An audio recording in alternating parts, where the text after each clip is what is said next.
But first, a mention of a story I saw this week that just tickled me pink in all the worst possible ways. As many of you will already know, beloved author, Harry Potter creator, and women's rights campaigner JK Rowling has been under attack from the woke leftist trans activist lobby since 2020 for her views on biological sex.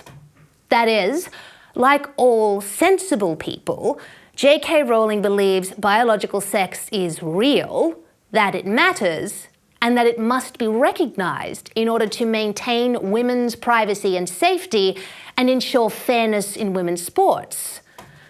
Now, this is not a radical or hateful position. It's simply one based in reality.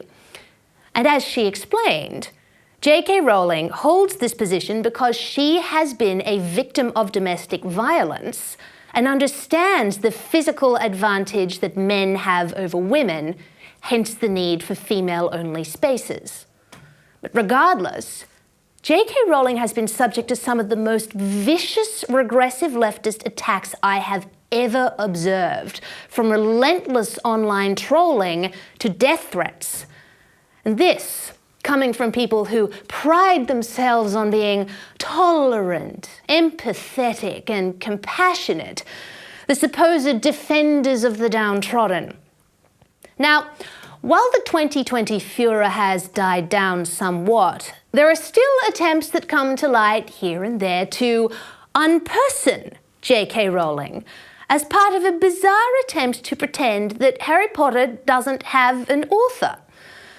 Several months ago, this culminated in a woke trans bookbinder going viral on TikTok for rebinding old Harry Potter books to include no reference to JK Rowling on the cover or title pages.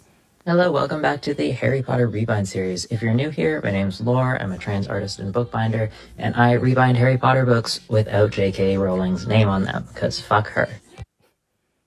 And this week, it was reported the Seattle Museum of Popular Culture, aka MoPop, removed all references to and likenesses of JK Rowling from their Harry Potter exhibit.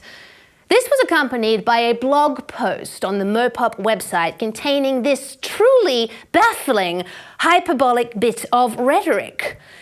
There's a certain cold, heartless, joy-sucking entity in the world of Harry Potter, and this time it is not actually a Dementor. We would love to go with the internet's theory that these books were actually written without an author, but this certain person is a bit too vocal with her super hateful and divisive views to be ignored. Yes, we're talking about JK Rowling. And no, we don't like that we're giving her more publicity, so that's the last you'll see of her name in this post. We'll just stick with you-know-who, because they're close enough in character. Her transphobic viewpoints are front and centre these days, but we can't forget all the other ways that she's problematic. The supportive anti-Semitic creators, the racial stereotypes that she used while creating characters, the incredibly white wizarding world, the fat-shaming, the lack of LGBTQIA+ representation, the super chill outlook on the bigotry and othering of those that don't fit into the standard wizarding world, and so much more. You-know-who being, of course, the Harry Potter series' psychopathic, genocidal villain, Lord Voldemort. Now, this hysterical criticism and abuse of specifically women, like JK Rowling, who hold out the truth that a woman is an adult human female, and therefore female spaces and categories must be recognized and maintained, is quite unique in nature.